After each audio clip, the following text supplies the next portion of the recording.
बिस्मिल्लाहिर्रहमानिर्रहीम, अस्सलाम वालेकुम। आप देख रहे हैं मुबशर लुकमान चैनल। मेरा नाम मुबशर लुकमान है। ब्रेकिंग न्यूज़ ये है कि इस वक्त इस्लामाबाद में एक बड़ा शदीद धमाका हुआ है और उससे 9 अफराद की तो मौके पे ही यानी शहादत हो गई है, जहाँ बहक हो गए हैं और काफ़ी ज़्यादा तादाद में लोग ज़ख्मी हुए हैं और ज़ख्मियों में से कुछ की हालत क्रिटिकल है, उनको फौरी तौर पर शिफ्ट कर दिया गया। जी, मैं आपको ख़बर दे दूँ कि इस्लामाबाद में आज दोपहर को जुडिशल कॉम्प्लेक्स में,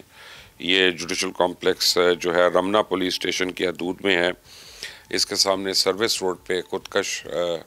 हमलावर ने अपने आप को गाड़ी समेत उड़ा लिया और उससे वहाँ पे मौके पे मौजूद जो है काफ़ी शहादतें हो गई, जैसा मैंने आपको बताया, और बहुत से लोग ज़ख्मी हो गए और काफ़ी नुकसान पहुँचा है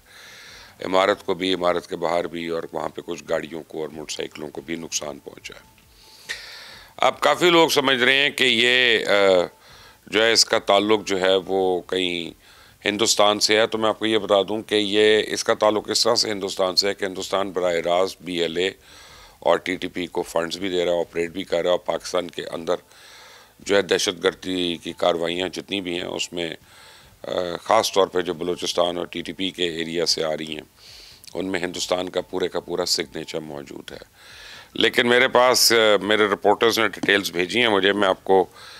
थोड़ी सी डिटेल्स बता दूं। अपडेट है जुडिशल कॉम्प्लेक्स के सामने धमाके का मामला जो है, इसमें थाना रमना पुलिस स्टेशन की हदूद जुडिशल कॉम्प्लेक्स के सामने सर्विस रोड पे खुदकुश धमाका हुआ है और जुडिशल कॉम्प्लेक्स के सर्विस रोड पर धमाके में 21 सिविल और सरकारी अफराद ज़ख्मी हुए हैं। तो ये एग्जैक्ट नंबर है मेरे पास जो रिपोर्ट हो रहा है,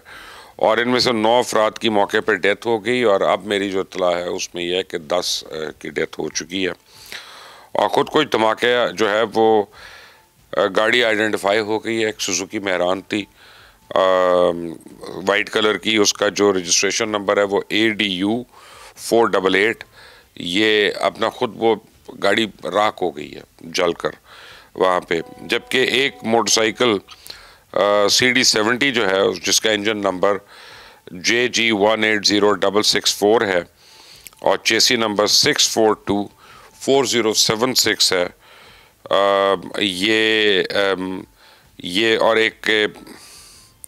ये पुलिस कार के सामने आके ये हिट हो गई वहाँ पे।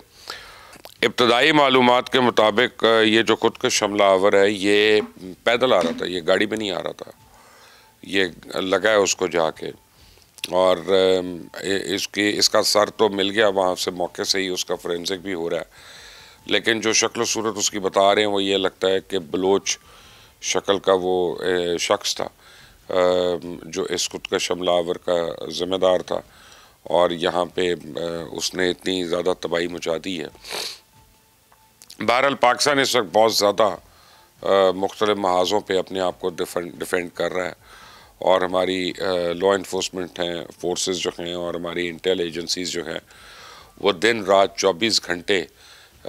इनके पीछे लगी हुई हैं। लेकिन बहरहाल मैं अभी किसी को बता रहा था कि सॉफ्ट बेलीज जो होती हैं उनको आप प्रोटेक्ट नहीं कर सकते,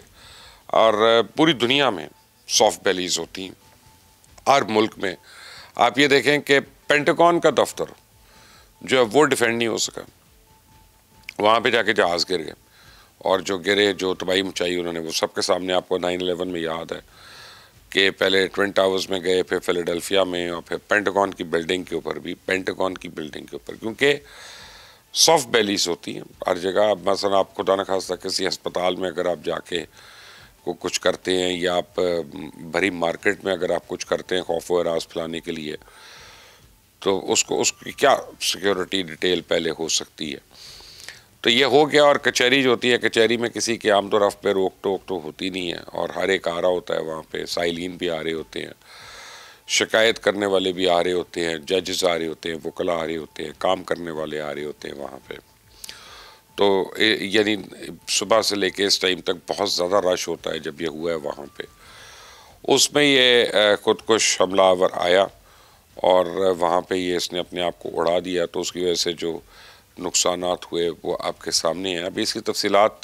मज़ीद सामने आएंगी, डिटेल्स आ रही हैं, क्योंकि इतना तो आइडेंटिफाई हो गया है कि उसका सर मिल गया खुदकश हमलावर का, तो उससे उसकी शनाख्त वगैरह जारी है। और ये है कि मैंने आपको कहा कि लगता ही है कि कोई बलूच था तो कोई BLA का हो सकता है या TTP का रिक्रूट हो सकता है वहाँ से। अब मुझे उसका नहीं पता, ये तो मज़ीद तफसील आएगी तो पता चलेगा। लेकिन मैं एक बात पे बड़ा क्लियर हूँ, मेरा ख्याल है कि ये खुदकुश हमलावर जो हैं इनको आइडेंटिफाई करना चाहिए हमेशा, और जब पता चल जाए कि XYZ ने ये हमला किया था खुदकुश, तो फिर कानून साजी हमारे मुल्क में होनी चाहिए। और 28वीं तरमीम अब जो है, मैं अब ज़ोर लगा कर ये कह रहा हूँ कि पूरे पाक यानी खुदा के लिए एक ऐसी तरमीम भी ले आएँ जो लोगों की डिमांड पे हो, और 28वीं तरमीम में ये हो कि जिसने उस खुदकुश हमलावर की मदद की है वहाँ तक पहुँचने में, उसको भी फांसी की सज़ा दें, और उसके जितने घर वाले हैं उन सबको फांसी की सज़ा दें, और जो उसके करीबी दोस्त थे जो रोज़ उसके साथ उठते बैठते तो उनको भी फांसी की सज़ा दें। मेरी बात ये आपको शायद बड़ी अजीब सी लगे, लेकिन जब तक इस मुल्क में ऐसा कानून नहीं बनता और उस पर अमल दरामद नहीं होता कि जी खुदकश करने वाला जो है वो ग्लोरीफाई नहीं होगा, बल्कि उसके इर्द गिर्द जितने लोग हैं वो सब के सब मारे जाएंगे, तब तक ये मेनेस जो है ये रुकने वाला नहीं है। आप इसको समझ लें कि वो चला जाता है और वो खुदा न खास्ता आप समझें कि एक सिख सेंस में मैं कह रहा हूँ कि उसको ग्लोरीफाई कर दिया, घर वालों को लोग मुबारकबादें दे रहे हैं आके जो मुबारक हो। तो ये जो दहशतगर्द उनका तरीक़ा कार होता है, तो उसका जाके और वहाँ पे पैसे दे के वो उन्होंने उसको पोच किया होगा, उसको फिर ब्रेन वॉश किया होगा या ट्रेन किया होगा, उसके बाद तो वो समझता है कि जी मैं तो मर जाऊँगा, मेरी तो ज़िंदगी में कोई फ़ायदा नहीं है, क्योंकि बड़े बेचारे कई अक्सर लो IQ वाले होते हैं। तो मेरे पीछे घर वाले जो हैं वो उनको पैसे मिल जाएंगे, ये हो जाएगा वो हो जाएगा। तो जब आने वाले खुदकश बम्बार जिसके जहन में ये रोमांस चल रहा है ना, जब वो देखेगा कि इस खुदकश बम्बार के पूरे घर वालों को गोली मार दी है और उसके दोस्तों को फांसी हो गई है, जिधर जिधर काम उसने किया या जिसने उसको हेल्प की सबको टांग दिया पकड़ कर, तो फिर उसका ये कीड़ा जो है बड़े आराम से ये मरना शुरू होगा और दबना शुरू होगा। मेरा ख्याल है हमें ज़ीरो टॉलरेंस रखनी चाहिए। अभी तक तो हमारी ज़ीरो टॉलरेंस है जी उन लोगों से कि जो ये हमले करते हैं। लेकिन अब आप मुझे कमेंट्स में अपनी राय दें कि आप क्या समझते हैं कि जो भी वो हमला करने वाले हैं उनके सहूलतकार हैं या उनके रिश्तेदार हैं या उनके दोस्त यार हैं, क्योंकि उनको पता होता है कि किस डायरेक्शन में जा रहा है। वो काफ़ी दिनों से बात करना शुरू हो जाता है इंसान ऐसे मौक़ों पे, और वो अगर उसकी रिपोर्ट नहीं करते तो वो भी उसके सहूलतकार हैं। तो इसलिए मैं समझता हूँ कि एक दफ़ा इस मुल्क में अब एक ऐसा कानून पास होना चाहिए, क्योंकि ये किसी की इज़्ज़त तो करते नहीं है, ना मर्द की, ना औरत की, ना बच्चे की, ना बुज़ुर्ग की, ना इबादत गाहों की, ना अदालत, ना किसी चीज़ की इज़्ज़त नहीं, किसी जगह का एहतराम नहीं है इनके दिलों में, किसी इंसानी जान की कोई कदर व कीमत नहीं है इनके लिए। तो हमें तो अपने सिटीजन्स को बचाना है। तो आप मेरे साथ आवाज़ उठाएं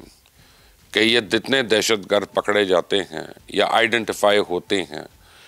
इनके सहूलतकारों को भी और इनके घर वालों को भी, क्या उनको फांसी होनी चाहिए? मुझे बताइएगा, कमेंट्स में अपनी राय दीजिएगा, और जैसी इस स्टोरी पे मज़ीद डेवलपमेंट आती है तो मैं आप तक फ़ौरन लेके आऊँगा। तो इसलिए चैनल को सब्सक्राइब करना मत भूलिएगा, बेल आइकॉन को प्रेस करें ताकि जो भी अपडेट होगी मज़ीद वो खुद ब खुद आप तक पहुँच जाएगी। अल्लाह ताला पाकिस्तानियों को और पाकिस्तान को अपनी अमान में रखे। अल्लाह हाफ़िज़।